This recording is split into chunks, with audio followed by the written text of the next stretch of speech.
Welcome to your YouTube channel DR math class. प्रश्न संख्या 1, निम्न संख्याओं में सबसे बड़ी संख्या कौन सी है। यहाँ पे आपको चार संख्या दी गई है, 110, 101, 1100 और 1010। तो सबसे बड़ी संख्या कौन सी है उसमें? 1100 यानी 1100। ये सबसे बड़ी संख्या है इसमें स। तो पहले का ऑप्शन हो जाएगा स। दूसरा है 94 की पूर्ववर्ती संख्या कौन सी है। पूर्ववर्ती का मतलब होता है एक कम, तो 94 से पहले क्या आएगा? 93। तो 94 से पहले आता है 93, मतलब 94 की पूर्ववर्ती संख्या हो जाएगी 93। तो ऑप्शन हो जाएगा इसमें ए। तीसरा प्रश्न, निम्न में से कौन सी संख्या अभाज्य? अभाज्य संख्या मतलब जिस संख्या में केवल खुद का और एक का ही भाग जाता हो।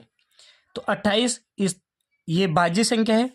51 ये भी भाज्य संख्या, इसमें 3 का 17 का भाग है। और 37 ये अभाज्य संख्या है। 37 में केवल 37 का ही भाग जाएगा और 1 का भाग जाएगा। तो अभाज्य संख्या कौन सी हो जाएगी इसमें? 37। 37 किस में है? स में। तो स ऑप्शन इसका सही होगा।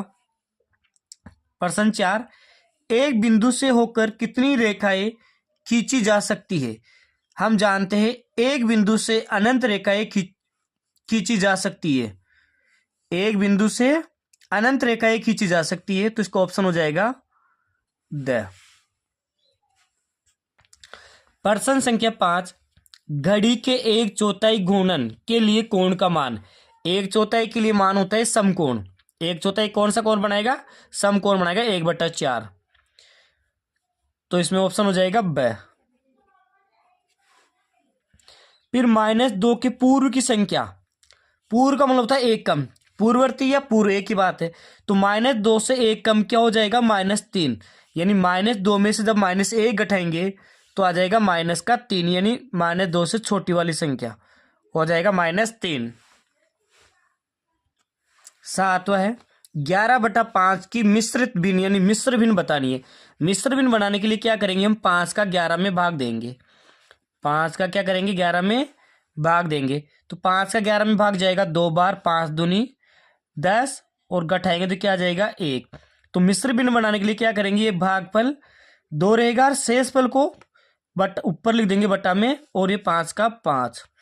तो ये हो जाएगी 2 सही 1/5। तो 11/5 की मिश्र भिन्न होगी 2 सही 1/5। कौन से ऑप्शन में आ रही है? ए ऑप्शन में आ रही है। तो इसका उत्तर हो जाएगा ए, 7वें में आ जाएगा ए। और हमने ये क्या कर दिया था? -2, इसमें द आएगा। मैंने आंसर लिख दिया, इसमें कौन सा आंसर आ जाएगा? द आएगा यहाँ पे। फिर 8वां 2/5 की तुल्य भिन्न कौन सी है। अब देखो 2 के पहाड़े में की संख्या 4 आ रही है। 2 का पहाड़ा 2 बार बोलेंगे 4 और 5 का भी 2 बार बोलेंगे 10। तो इसका ऑप्शन हो जाएगा ब। तुल्य भिन्न का मतलब 2/5 को सेम संख्या से ऊपर नीचे गुणा करो। 2 को 2 से गुणा करेंगे 4, 5 को 2 से करेंगे तो 10। अब ये देखो 15 क्यों नहीं होगा? क्योंकि 2 के पहाड़े में 5 आता ही नहीं है, 6 आता है। लेकिन 2 का पहाड़ा 3 बार बोलेंगे तब 6 आएगा, लेकिन 5 का पहाड़ा 3 बार बोलेंगे तो 15 आएगा। इसलिए द इसका ऑप्शन नहीं होगा। इसका ऑप्शन हो जाएगा ब। प्रश्न संख्या 9, 0.3 व 0.4 में कौन सी संख्या बड़ी है। देखो इसमें पॉइंट के बाद में 3 है और इसमें पॉइंट के बाद में 4 है। तो दशांश अंक इसमें 4 बड़ा है, 3 छोटा होता है 4 से, इसलिए 0.4 इसमें बड़ी होगी। तो 0.4 किस में है? ब में। तो इसका उत्तर हो जाएगा ब। फिर एक पैसे में कितने रुपए होते हैं। देखो पैसे में रुपए पूछा है, तो पैसे में रुपए, एक पैसे को रुपए में बदलने के लिए क्या करते हैं? उसमें 100 का भाग देते हैं। 1 रुपए में 100 पैसे होते हैं, इसलिए 1 में 100 का भाग देंगे तो क्या आ जाएगा? पॉइंट के बाद में कितने अंक हो जाएंगे? 2 अंक हो जाएंगे, क्योंकि इसमें 2 शून्य है।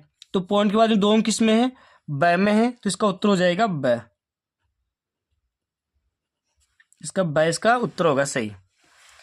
प्रश्न संख्या 11, एक मशीन एक दिन में 825 पेज बनाती है, तो वह मशीन 30 दिन में कितने पेज बनाएगी। तो हमें क्या करना पड़ेगा? 825 को 30 से गुणा करना होगा। इसमें 30 दिन में कितने पेज बनाएगी? देखो एक दिन में बनाती है, और एक से ज्यादा के लिए जब भी पूछा जाए तो इन दोनों संख्याओं को अपन यहाँ गुणा कर देंगे। तो 825 गुणा 30। देखो 0 का पहाड़ा 5 बार बोलेंगे जीरो ही आएगा। जीरो का बड़ा 2 बार बोलेंगे तो भी जीरो, जीरो का बड़ा 8 बार बोलेंगे तो भी जीरो। फिर एक अंक के बाद में गुणा का चिन्ह लगा लेंगे। 3 का पहाड़ा 5 बार बोलेंगे, 3 का पहाड़ा 5 बार बोलेंगे तो 15 हासिल हो जाएगी 1। फिर 3 का पहाड़ा 2 बार बोलेंगे तो 6, 6 में 1 हासिल जोड़ेंगे तो 7, और 3 का पहाड़ा 8 बार बोलेंगे तो 8 तिया 24। अब इसको जोड़ देंगे, 0 5 7 4 2। तो ये मशीन 30 दिन में कितने पेज बनाएगी? 24,750 पेज बनाएगी। तो हम लिख देंगे अतः मशीन 30 दिन में 24,750 पेज बनाएगी। प्रश्न संख्या 12, 10,001 से ठीक पहले आने वाली 3 पूर्ण संख्याएं। ठीक पहले वाली का मतलब होता है 1 घटाना, तो हम लिख देंगे 10,100, 1 माइनस 1। तो इसमें से 1 घटाएंगे, 10,100 में से 10,000 घटाएंगे तो वो 1 घटाएंगे तो आएगा 10,000। मैंने क्या किया, ठीक पहले वाली संख्या के लिए 1 घटाना है, तो 10,001 में से 1 घटाएंगे तो 10,000। फिर क्या करेंगे, ये 10,000 लेंगे और इसमें से वापस 1 घटाएंगे तो 9,999 आ जाएगा। 10,000 में से 1 घटाएंगे तो 9,999। फिर 9,999 लेंगे, 9,999, फिर 1 घटाएंगे तो आ जाएगा 9,998। प्रश्न संख्या 13, 8 के प्रथम 5 गुणज लिखिए। गुणज का मतलब इसका 8 का पहाड़ा लिख दो आप, सीधी बात समझ। गुणज का मतलब इन 8 को 1 से गुणा करेंगे, 2 से गुणा करेंगे, 3 से गुणा करेंगे, 4 से गुणा करेंगे, 5 से गुणा करेंगे।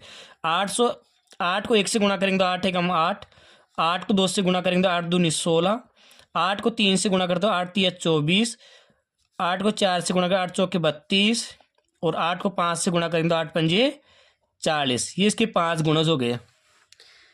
प्रश्न संख्या 14, निम्नलिखित कोणों की माप ज्ञात लिखिए। देखो समकोण का माप कितना डिग्री होगा? समकोण का माप होता है 90 डिग्री।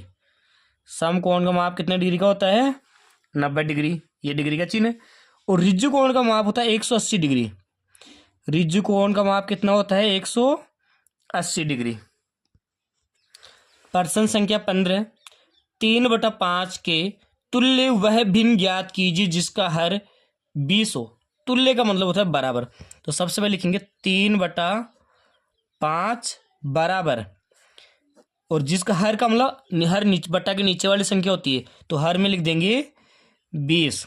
अब हमें अंश ज्ञात करना है। देखो अंश कैसे ज्ञात करेंगे, देखो 5 को कितने से गुणा करेंगे तब 20 आएगा। तो हम देखते 5 को 4 से गुणा करते हैं तो कितना आते हैं? 20। 5 के बाद 5 10 5 15 5 चौक के 20। तो हमें इस 3 को भी 4 से गुणा करना पड़ेगा। क्या किया मैंने, 5 को कितने से गुणा करेंगे तब 20 आएंगे? तो आप कहेंगे 4 से गुणा करने पर। तो 3 को भी 4 से गुणा करेंगे तो हो जाएंगे 3 चौक के 12। तो वह भिन्न क्या हो जाएगी? 12/20। 16% है 0.007 प्लस 8.5 प्लस 30.08 को जोड़िए। तो जोड़ने के लिए क्या करेंगे, ये ध्यान रखेंगे पॉइंट के नीचे पॉइंट हो, तो इसको इससे लिख लेंगे 0.007। अब 8.5 है तो क्या करेंगे अपन, पॉइंट के नीचे पॉइंट आना चाहिए, पहला उद्देश्य अपना ही है। तो पॉइंट की इधर क्या है 8 और इधर क्या है 5। फिर है 30.08, फिर वही पॉइंट के नीचे पॉइंट, इधर है 30, 3 0 30 हो गया, और ये 0 और ये 8। अब इसको जोड़ना है, जोड़िए तो जोड़ देंगे। जोड़ने के लिए क्या करेंगे, जो अंक अगर खाली है तो वहाँ 0 लगा सकते हैं अपन। देखो यहाँ कोई संख्या नहीं है तो हम 0 लिख देंगे, यहाँ पर भी क्या कर देंगे 0 कर देंगे, और इधर कोई संख्या नहीं है तो 0 कर देंगे, इधर कोई संख्या नहीं है 0, और इधर भी लिख देंगे 0। अब आसानी से जोड़ देंगे। 7 0 0 क्या हो जाएगा 7 ही होगा। 0 0 8 ये 8 ही होगा। फिर 0 और 5 और 0 कितना हो जाएगा 5 ही होगा। इधर 0 में 8 जोड़ेंगे तो 8 ही होगा, मतलब 0 8 0 8 ही होगा। और 0 0 3 कितना होगा 3 ही होगा। तो 38.5587 इसका आंसर क्या हो जाएगा 38.587। प्रश्न संख्या 17। 2,5 1 3 ये सभी संख्या है। निम्न आंकड़ों का इन आंकड़ों का मिलान चिन्ह का प्रयोग कर सारणी बनाइए। हमें मिलान चिन्ह सारणी बनानी है। देखो मिलान चिन्ह सारणी कैसे बनाएंगे, देखो ये सभी अंक है तो हम लिख देंगे अंक, और बीच में लिखेंगे मिलान चिन्ह, बीच में पिक से मिलान चिन्ह, और तीसरे कॉलम में आएगी बारंबारता, यानी कितने बार। बारंबारता का मतलब होता है कितने बार। अंक में इनमें से सबसे छोटा अंक क्या है, 1, उसके बाद में क्या है 2, फिर 3, फिर 4 और फिर 5, ये अंक है।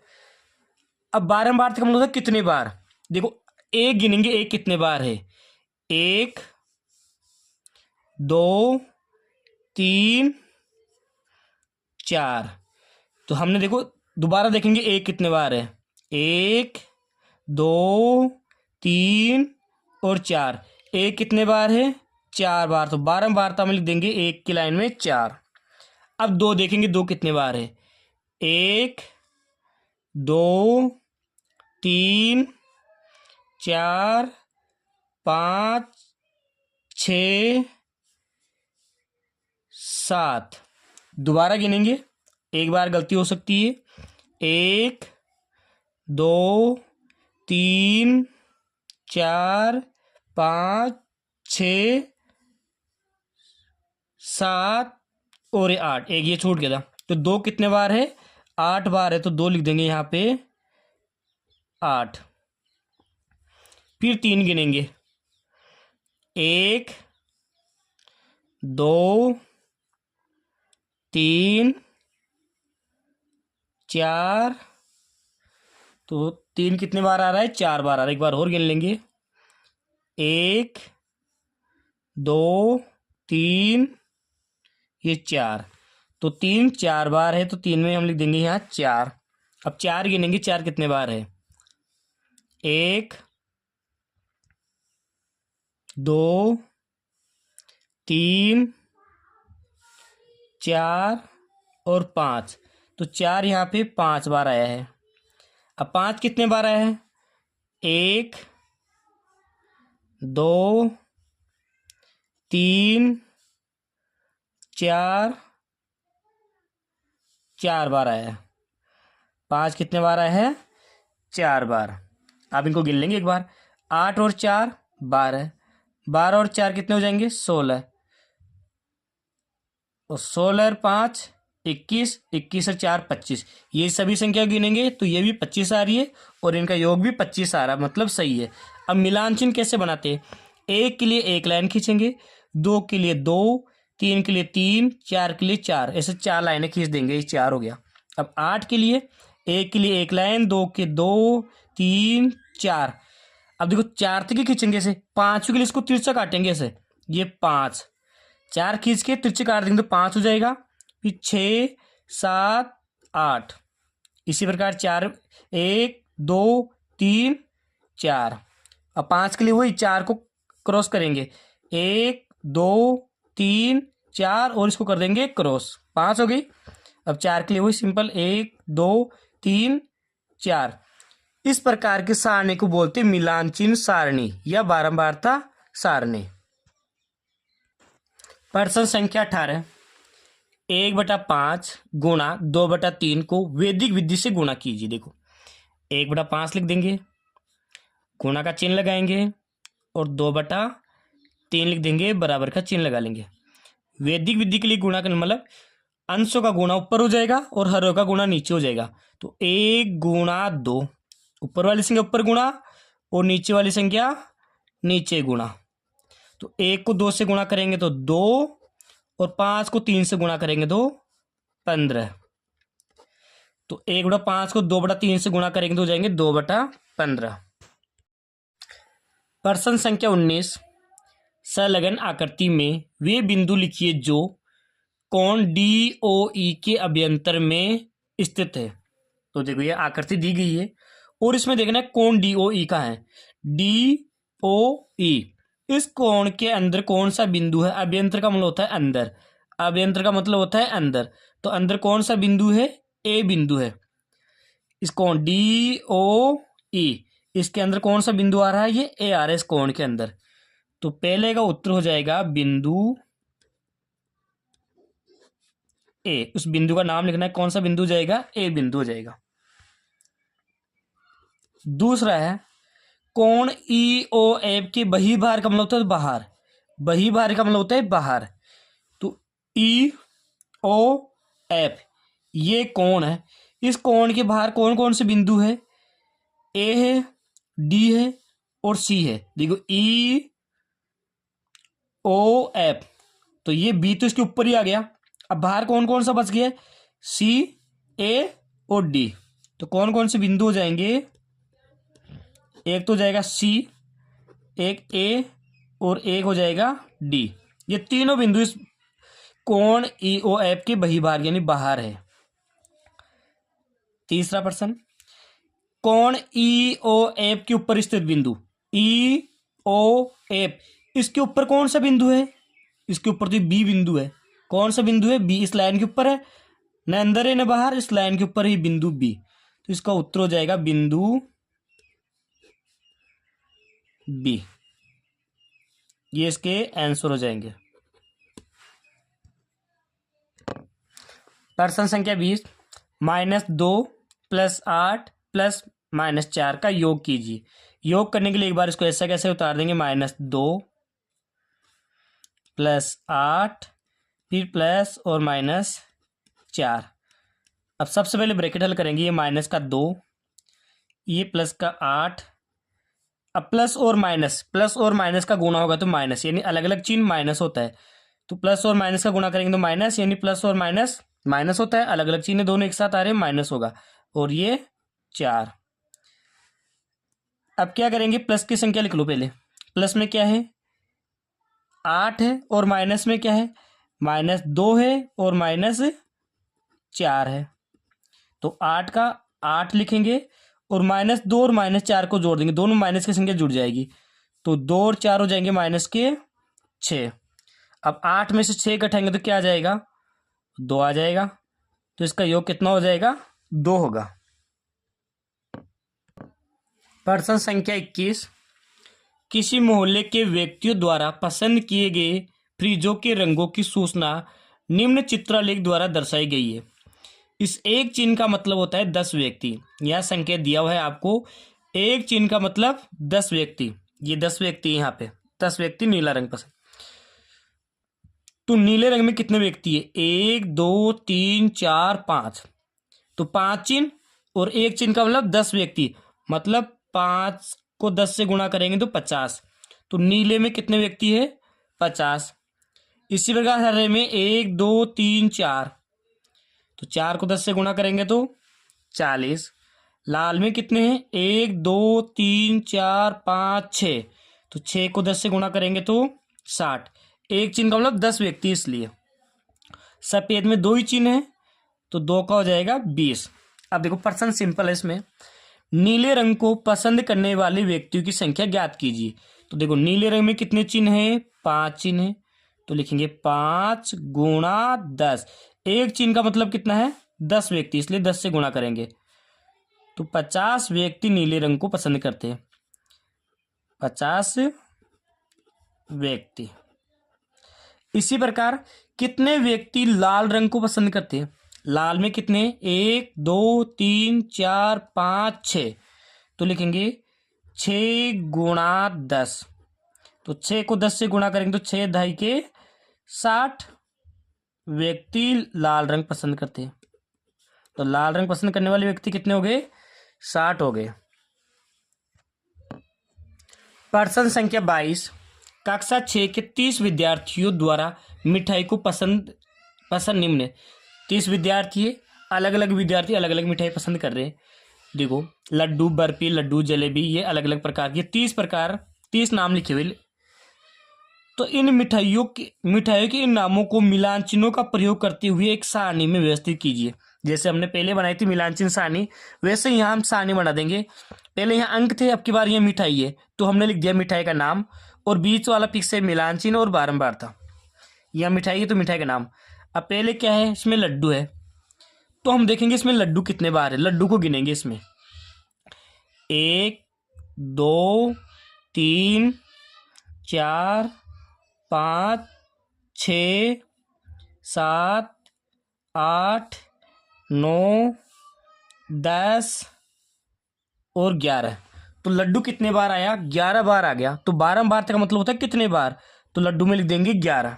अब 11 का मिलान चिन्ह बना देंगे, 1 2 3 4, और चारों क्रॉस करेंगे तो जाएंगे 5, फिर 6 7 8 9, फिर क्रॉस करेंगे तो 10 और ये 11। ये लड्डू का मिलान चिन्ह हो गया 11 बार। आगे पूछा है इसमें बर्फी।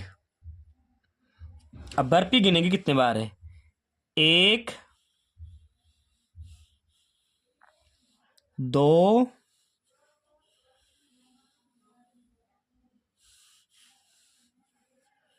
3, बर्फी केवल 3 बार है। एक बार दोबारा गिन लेंगे, 1 2 और ये 3। बर्फी केवल 3 ही बार है, तो यहां लिख देंगे 3, और 3 का मिलान चिन्ह के लिए ये 3 हो गया। फिर अगली मिठाई है जलेबी। अब जलेबी गिनेंगे, जलेबी कितने बार है इसमें? 1 2 3 4 5 6 और ये 7। जलेबी कितने बार आई है? 7 बार। तो यहाँ जलेबी में हम लिख देंगे यहाँ पे 7 और 7 का मिलान चिन्ह बना देंगे, 1 2 3 4 5 6 7। 4 को क्रॉस करके 5 बनाते हैं। फिर रसगुल्ला गिनेंगे। अब रसगुल्ला इसमें कितने बार है? 1 2 3 4 5 6 7 8 9। रसगुल्ला कितने बार आया? यहाँ पे 9 बार आया। तो यहाँ लिख देंगे सारणी में अपन 9, और 9 का मिलान चिन्ह 1 2 3 4, ये 5 6 7 8 और ये 9। अब इसमें प्रश्न पूछे, देखो पहला प्रश्न था इसमें, मिठाइयों के इन नामों का मिलान चिन्हों का प्रयोग करते हुए एक सारणी में व्यवस्थित कीजिए। तो मैंने सारणी में व्यवस्थित कर दिया। पहले का उत्तर कंप्लीट हो गया, सारणी में व्यवस्थित करना था। आगे, कौन सी मिठाई विद्यार्थियों द्वारा अधिक पसंद की जाती है? सबसे ज्यादा बार किस मिठाई का नाम आया है? लड्डू का 11 बार आया है। तो दूसरे का उत्तर हो जाएगा लड्डू। दूसरे का उत्तर क्या हो जाएगा? लड्डू सबसे ज्यादा पसंद किए जाने वाली मिठाई। यहाँ पे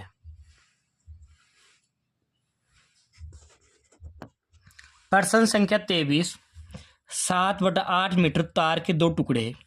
एक तार, एक 7/8 मीटर का तार है, उसके 2 टुकड़े हो जाते हैं। इनमें से एक टुकड़ा 1/4 मीटर का है। एक टुकड़ा था 7/8 मीटर का, उसके 2 टुकड़े हो जाते हैं, जिनमें से एक टुकड़ा 1/4 मीटर का है। तो दूसरे टुकड़े की लंबाई ज्ञात कीजिए। तो दूसरे का मतलब इसमें से ये घटा दो, 7/8 में से 1/4 घटा दो, तो दूसरे टुकड़े की लंबाई आ जाएगी। तो हमें क्या करना है? घटाना है। यहाँ पे 7/8 माइनस 1/4, ये घटाना है। तो घटाने के लिए क्या करेंगे अपन? 8 और 4 का लैसा ले लेंगे, एलसीएम ले लेंगे। क्या करेंगे? 8 और 4 का एलसीएम लेंगे तो 8 ही आएगा। अब देखो कैसे लेते हैं, ये मैं आपको रफ कार्य में इधर समझा देता हूँ। देखो 8 और 4 इनका लैसा ले लेंगे, एलसीएम ले लेंगे। दोनों में 2 का भाग जा रहा है। 8 में 4 बार, 4 में 2 बार। फिर 2 का भाग दिया, 4 में 2 बार, 2 में 1 बार। फिर 2 का दिया, 2 में 1 बार, 1 गया हुआ है। अब इन दोनों तीनों को गुणा कर लेंगे। 2 कितने बार है इसमें? 3 बार आया। 2 कितने बार आया? 3 बार। और 2 को 2 से गुणा किया 4, 4 को फिर 2 से गुणा किया तो 8। इस प्रकार ये आ गया इसका एलसीएम 8। अब क्या करना है? हर का भाग 8 में देना है। हर में क्या है? अंश ऊपर वाली संख्या, हर नीचे वाली संख्या। इस 8 का इस 8 में भाग देंगे, कितना आएगा? 8 एकम 8। और उस 8 को ऊपर वाली संख्या से गुणा करेंगे। 8 का भाग 8 में दिया 1, उस 1 को 7 से गुणा करेंगे, 7 एकम 7, और माइनस का चिन्ह ये लगा देंगे। फिर 4 का भाग देंगे इसमें। 4 का भाग कितने बार जाएगा? 2 बार। और 2 को 1 से गुणा करेंगे तो 2 एकम 2 ही आएगा। अब 7 में से 2 घटाएंगे तो 5 आएगा और नीचे क्या है 8। तो दूसरे जो टुकड़े की लंबाई होगी वो होगी 5/8 मीटर। दूसरे टुकड़े की लंबाई कितनी होगी 5/8 मीटर।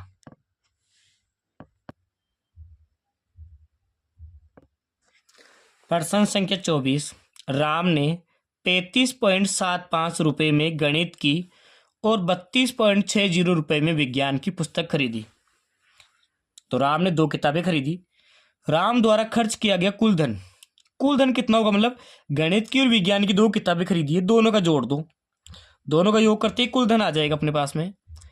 तो 35.75 यानी 35.75 में किसको जोड़ना है 32.60, इनको क्या करना है जोड़ना है, कुल धन आ जाएगा अपने पास में।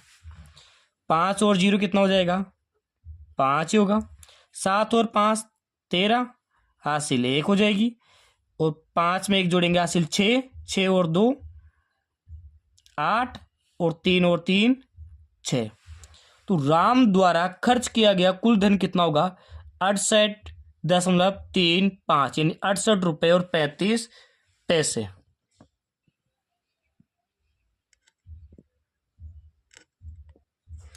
अंतिम प्रश्न, प्रश्न संख्या 25। 8 व 12 का वैदिक विधि से महस्य ज्ञात कीजिए। महस्य यानी महत्तम समापवर्तक एचसीएफ। क्या ज्ञात करना है यहाँ पे एचसीएफ ज्ञात करना, हाईएस्ट कॉमन फैक्टर महस्य। तो वैदिक विधि से ज्ञात करने के लिए क्या करेंगे, इसमें प्रथम अंतर लिखेंगे, प्रथम अंतर। प्रथम अंतर में क्या होगा बड़ी संख्या में से छोटी संख्या घटा दो, 12 में से क्या घटा दो 8 घटा दो, कितना आ जाएगा 4। फिर लिखेंगे दूसरा अंतर। ये अंतर जब तक करना है जब तक आपको एक संख्या 2 बार नहीं मिल जाए, यानी एक संख्या रिपीट हो जाए। अब इनमें से दोनों छोटी संख्या देख लो 8 और 4, तो 8 में से 4 घटा दो, कितना आ जाएगा 4 आएगा। तो अगर संख्या रिपीट होते ही वही उसका आंसर हो जाएगा, वही उसका मैसेज हो जाएगा। तो 4 पहले भी अंतर में भी आ गया, दूसरे में भी आ गया, इसलिए इसका मैसेज कितना हो गया 4। तो लिख देंगे अतः मैथ से बराबर कितना हो जाएगा 4 हो जाएगा।